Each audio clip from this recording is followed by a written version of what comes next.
نحمده ونصلي على رسوله الكريم اما بعد فاعوذ بالله من الشيطان الرجيم بسم الله الرحمن الرحيم رب اشرح لي صدري ويسر لي امري واحلل عقدة من لساني يفقهوا قولي۔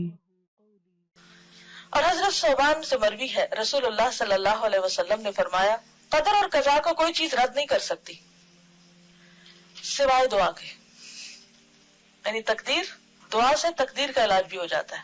اور کوئی چیز عمر کو نہیں بڑھا سکتی سوائے نیکی کے، نیکی سے عمر بڑھتی ہے دو طرح، ایک تو سال اور مہینے بڑھ سکتے ہیں، اور دوسرے وقت میں برکت، کم عمر میں بھی تھوڑے وقت میں بھی بہت کچھ آپ کر جاتے ہیں جو دوسرے لمبی لمبی زندگی پاکے بھی نہیں کر پاتے، کیونکہ ایک نیکی دوسری نیکی کا دروازہ کھولتی جاتی ہے۔ آدمی گناہوں کی وجہ سے رزق اور روزی سے محروم ہو جاتا ہے، اور رزق اور روزی میں اضافے کا نسخہ کیا ہے؟ کون سی دعا ہے خاص طور پر؟ استغفار۔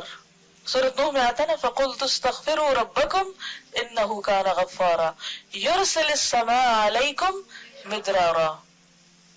تو بارشیں برسے تو کیا ہوتا ہے؟ پھر خوب رزق میں اضافہ ہوتا ہے، زیادہ چیزیں اگتی ہیں، زیادہ رسیلی ہوتی ہیں، زیادہ فائدہ مند ہوتی ہیں۔ تو یہ کس کی برکت سے ہوتا ہے؟ استغفار۔ کس نے کہا یہ؟ اللہ تعالیٰ نے۔ وَيُمْدِدْكُمْ بِأَمْوَالٍ وَبَنِينَ۔ استغفار کے اور کیا فائدے؟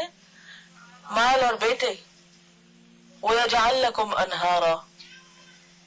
نہریں اور دریا بہنے لگتے ہیں، آسمان کی بارش آتی ہے اور اس کے بعد زمین پر پانی کی فراوانی ہو جاتی، اور اگر بارش نہ بھی آئے تو زمین پر بھی پانی ہوتا ہے، یعنی رزق میں کمی نہیں آتی۔ پھر تو يَجْعَلْ لَكُمْ أَنْهَارًا، تمہارے لیے نہریں بن جائیں گی۔ لیکن ضروری ہے کہ کیا کرتے رہے ہم؟ استغفار، استغفار نہیں، استغفار۔ اب استغفر اللہ نہیں پڑھنا، استغفر اللہ پڑھتے ہیں، نام اس کا استغفار ہے۔ آدمی گناہوں کی وجہ سے رزق اور روزی سے محروم ہو جاتا ہے، نعمتوں سے محرومی ہو جاتی ہے۔